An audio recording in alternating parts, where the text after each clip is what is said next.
وَلَقَدْ يَسَّرْنَا الْقُرْآنَ لِلذِّكْرِ فَهَلْ مِن مُّدَّكِرٍ۔ اور ہم نے قرآن کو سمجھنے کے لیے آسان کر دیا، تو کوئی ہے جو سوچے سمجھے۔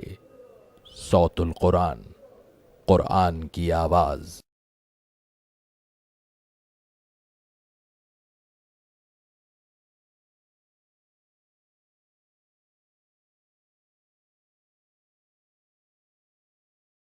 نحمده ونصلي على رسوله الكريم اما بعد فاعوذ بالله من الشيطان الرجيم بسم الله الرحمن الرحيم يا ايها الذين آمنوا شهادة بينكم اذا حضر احدكم الموت حين الوصية اثنان ذوى عدل منكم او آخران من غيركم ان انتم ضربتم في الارض فاصابتكم مصيبة الموت تحبسونهما من بعد الصلاة فيقسمان بالله إن ارتبتم لا نشتري به ثمنا ولو كان ذا قربى ولا نكتم شهادة الله إنا إذا لمن الآثمين۔ صدق اللہ العظیم۔ سورۃ المائدہ آیت نمبر 106 سے ہم اپنا مطالعہ شروع کر رہے ہیں۔ اب اس مقام پر وصیت کے موقع پر گواہ بنانے کی تلقین کی جا رہی ہے۔ فرمایا کہ یا ایھا الذین آمنوا، اے وہ لوگوں جو ایمان لائے ہو، شہادت بینکم، تمہارے درمیان گواہی کی کیفیت یہ ہے، اذا حضر احدکم الموت، کہ جب تم میں سے کسی کو موت آ پہنچے، حین الوصیۃ اثنان ذوی عدل منکم، وصیت کے وقت کہ تم میں سے دو معتبر گواہ ہوں، او آخران من غیرکم، یا تمہارے سوا کوئی اور دو ہوں۔ مراد ہے کہ اگر مسلمان نہیں ملے تو غیر مسلم کو بھی گواہ بنا سکتے ہو۔ ان انتم ضربتم فی الارض، اگر تم زمین میں سفر کر رہے ہو، فاصابتکم مصیبۃ الموت، پھر تمہیں موت آ پہنچے، تحبسونہما من بعد الصلاۃ، پھر ان دونوں کو کھڑا کرو نماز کے بعد جن کو وصیت کے موقع پر گواہ بنایا گیا تھا۔ فیقسمان باللہ ان ارتبتم، اگر تمہیں شک ہو تو دونوں اللہ کی قسم کھائیں، لا نشتری بہ ثمنا ولو کان ذا قربى، ہم اس کے عوض کوئی قیمت وصول کرنا نہیں چاہتے، خواہ رشتہ دار ہی کیوں نہ ہو، ولا نکتم شہادۃ اللہ، اور ہم اللہ کی گواہی نہیں چھپاتے، انا اذا لمن الآثمین، اس صورت میں تو بے شک ہم گناہ گاروں میں سے ہو جائیں گے۔ فإن عثر علی انہم استحقا اثما، پھر اگر اس کی خبر ہو جائے کہ دونوں نے بطور گناہ کے حق لینا چاہا ہے، فآخران یقومان مقامہما، تو اب ان کی جگہ اور دو کھڑے ہوں، من الذین استحق علیہم الاولیان، کہ جن کا حق مارنا چاہا گیا جو سب سے زیادہ میت کے قریب ہوں، یعنی جن کو گواہ بنایا گیا تھا وصیت کے موقع پر، اگر اندیشہ یہ ہوا کہ انہوں نے غلط بیانی سے کام لیا ہے تو جو مرنے والے کے رشتہ دار ہیں اس کے قریب ہیں، اب ان میں سے دو افراد کھڑے ہوں، فیقسمان باللہ، پھر وہ اللہ کی قسم کھائیں، لشہادتنا احق من شہادتہما، کہ یقیناً ہماری گواہی ان دونوں کی گواہی سے زیادہ درست ہے، وما اعتدینا، اور ہم نے زیادتی نہیں کی ہے، انا اذا لمن الظالمین، اس صورت میں بے شک ہم ظالموں میں سے ہو جائیں گے۔ ذالک ادنی ان یأتوا بالشہادۃ علی وجہہا، یہ قریب تر ہے اس بات کے کہ وہ گواہی اس کے صحیح طریقے پر ادا کریں، او یخافوا، یا ڈریں، ان ترد ایمان بعد ایمانہم، کہ لوٹائی جائیں گی قسمیں ان کی قسموں کے بعد، واتقوا اللہ، اور اللہ کا تقوی اختیار کرو، یعنی اس کی نافرمانی سے بچو، واسمعوا، اور سنو، واللہ لا یہدی القوم الفاسقین، اور اللہ نافرمانوں کی قوم کو ہدایت نہیں دیا کرتا۔ یہ 3 آیات میں وصیت کے موقع پر گواہ بنائے جانے کی تلقین کی گئی۔ اس کے پیچھے ایک واقعہ بھی ہے بخاری شریف میں، ایک مسلمان سفر میں کہیں تھا، اس کا معاملہ یہ ہوا کہ موت قریب آئی تو مسلمان موجود نہیں تھے، 2 عیسائی اس کے ساتھ تھے، اس نے ان دونوں کو گواہ بنا لیا اور پھر اس کا انتقال ہو گیا۔ وہ عیسائی واپس آئے اپنے علاقے میں مسلمانوں کے، اور جو بھی اس مرنے والے کے رشتہ دار تھے ان کے حوالے سامان کر دیا، ایک پیالہ چھپا لیا تھا، اور وہ جو مرنے والا شخص تھا اس نے اپنے سامان میں لسٹ بھی لکھ کر رکھ دی تھی۔ اب ان دو عیسائیوں کو بلایا گیا، گواہی سے لی گئی، انہوں نے قسم بھی کھا لی کہ ہم نے سارا سامان واپس کر دیا ہے۔ اب جو مرنے والا تھا اس کے گھر کے دو ورثاء کھڑے ہوئے اور انہوں نے قسم کھائی کہ نہیں، یہ غلط بیانی سے کام کر رہے ہیں۔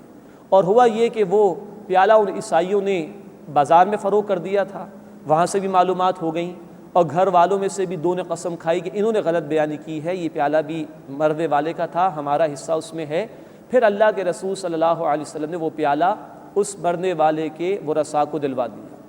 تو فرمایا گیا ہے کہ وصیت کے موقع پر دو گواہ بنا دو، اور جو مرنے والے کے ورثاء ہیں اگر وہ محسوس کریں کہ غلط بیانی ہوئی ہے تو پہلے وصیت کے جو گواہ ہیں ان سے گواہی دلوائی جائے، اور پھر یہ ان کے بعد قسم کھائیں۔ تو اس اعتبار سے یہ ہوگا کہ جو وصیت کے گواہ ہوں گے وہ بھی غلط بیانی سے بچنے کی کوشش کریں گے، اس لیے کہ ان کے ذہن میں یہ بات ہوگی کہ اگر ہم غلط بیانی کریں گے تو میت کے ورثاء قسم کھا کر ہماری بات کو رد کر سکتے ہیں۔ اس حوالے سے یہ بات بھی ذہن میں رکھنی چاہیے کہ ہمارے دین میں قسم کا معاملہ کتنا اہم ہے اور جھوٹی گواہی کتنا بڑا جرم ہے ہمارے دین۔ چنانچہ نوٹ کیجئے، بخاری شریف کی حدیث ہے، اللہ کے رسول صلی اللہ علیہ وسلم سے بڑے بڑے گناہوں کے متعلق پوچھا گیا۔ آپ نے فرمایا شرک کرنا اللہ کے ساتھ، آپ نے فرمایا والدین کی نافرمانی کرنا۔ آپ ٹیک لگا کر بیٹھے ہوئے تھے، آپ آگے ہوئے اور آپ نے فرمایا جھوٹی گواہی، جھوٹی گواہی، جھوٹی گواہی۔ اتنی مرتبہ فرمایا کہ صحابی فرماتے رضی اللہ تعالیٰ عنہ کہ ہمیں اندیشہ ہوا کہ اللہ کے رسول خاموش ہی نہیں ہوں گے۔ تو ان احکامات کو سمجھتے ہوئے جو شریعت کی تعلیمات ہیں ایز اے ہول اور جو حکمتیں، ان کو بھی سامنے رکھنا چاہیے کہ قسم کی کتنی بڑی اہمیت ہے ہمارے دین میں اور جھوٹی گواہی کتنا بڑا جرم ہے۔ اس کو سامنے رکھتے ہوئے ان احکامات کو دیکھیں تو بڑی پر حکمت باتیں ہیں جو اللہ تعالیٰ نے ہمیں عطا فرمائی۔ اللہ ہمیں عمل کی توفیق عطا فرمائے۔ اب سورۃ المائدہ کے آخری دو رکوع آ رہے ہیں رسالت کے حوالے سے، جس میں ہم دیکھیں گے انشاءاللہ تعالیٰ کہ روز قیامت عیسیٰ علیہ السلام کا ایک مکالمہ ہوگا اللہ کے حضور میں، اس کا بیان بھی اس مقام پر آ رہا ہے۔ یوم یجمع اللہ الرسل، جس دن اللہ تعالیٰ رسولوں کو جمع فرمائے گا، فیقول ماذا اجبتم، پھر اللہ ان سے پوچھے گا تمہیں کیا جواب ملا تھا۔ یعنی رسولوں کو اللہ نے انسانیت کی فلاح و بہبود کے لیے بھیجا، ہدایت کے لیے بھیجا، اب اللہ قیامت کے دن ان سے پوچھیں گے کیا رہا معاملہ۔ قالوا لا علم لنا، وہ عرض کریں گے اللہ ہمیں کوئی خبر نہیں۔ یہ عاجزانہ جواب ہے رسولوں کا، ورنہ لوگوں نے ان کے ساتھ کیا کچھ کیا تھا وہ ان کے ساتھ ہی معاملہ پیش آیا تھا، لیکن وہ اللہ کے حضور عاجزی سے جواب دیں گے۔ قالوا لا علم لنا، وہ عرض کریں گے اللہ ہمیں کوئی خبر نہیں۔ انک انت علام الغیوب، بے شک تو تمام چھپی ہوئی باتوں کا خوب جاننے والا ہے۔ اذ قال اللہ یا عیسی ابن مریم، یاد کرو جب اللہ تعالیٰ کہیں گے اے عیسیٰ ابن مریم علیہ السلام وسلام علیہ، اذکر نعمتی علیک، اپنے اوپر میری نعمت یاد کرو، وعلی والدتک، اور اپنی والدہ پر میری نعمت یاد کرو۔ کیسے معجزانہ پیدائش ہوئی عیسیٰ علیہ السلام کی، کس طرح اللہ تعالیٰ نے ان کی پیدائش کے موقع پر جو الزامات لگے تھے حضرت مریم سلام علیہا پر، کس طرح اللہ نے ان کی برات کا اعلان فرمایا، کیسے اللہ تعالیٰ نے ان کو ماں کی گود میں بولنے کی توفیق دی، کیسے کیسے معجزات اللہ نے عیسیٰ علیہ السلام کو عطا فرمائے، کس طرح اللہ نے ان کو بلند فرما لیا آسمان کی طرف۔ تو اے عیسیٰ اذکر نعمتی علیک وعلی والدتک، اپنے اوپر اور اپنی والدہ پر میری نعمت کو یاد کرو۔ اذ ایدتک بروح القدس، کہ جب میں نے تمہاری روح القدس کے ذریعے مدد کی، یعنی جبریل امین علیہ السلام، تکلم الناس فی المہد وکہلا، تم لوگوں سے بچپن میں اور بڑی عمر میں، پختہ عمر میں گفتگو کرتے تھے۔ سورہ آل عمران آیت 46 میں تفصیل آ چکی ہے۔ وَإِذْ عَلَّمْتُكَ الْكِتَابَ وَالْحِكْمَةَ وَالتَّوْرَاةَ وَالْإِنْجِيلَ، اور جب میں نے تمہیں سکھائی کتاب اور حکمت، یعنی تورات اور انجیل۔ وَإِذْ تَخْلُقُ مِنَ الطِّينِ كَهَيْئَةِ الطَّيْرِ بِإِذْنِي، اور جب تم میرے حکم سے مٹی سے جانور کی سی شکل بناتے تھے، فَتَنْفُخُ فِيهَا فَتَكُونُ طَيْرًا بِإِذْنِي، پھر اس میں پھونک مارتے تھے تو وہ میرے حکم سے اڑنے والا ہو جاتا تھا۔ وَتُبْرِئُ الْأَكْمَحَ وَالْأَبْرَصَ بِإِذْنِي، اور تم پیدائشی اندھے اور کوڑھی کے مریض کو میرے حکم سے شفا دے دیا کرتے تھے۔ وَإِذْ تُخْرِجُ الْمَوْتَى بِإِذْنِي، اور تم مردے کو میرے حکم سے زندہ کر دیا کرتے تھے۔ وَإِذْ كَفَفْتُ بَنِي إِسْرَائِيلَ عَنْكَ، اور جب میں نے محفوظ رکھا تمہیں بنی اسرائیل سے۔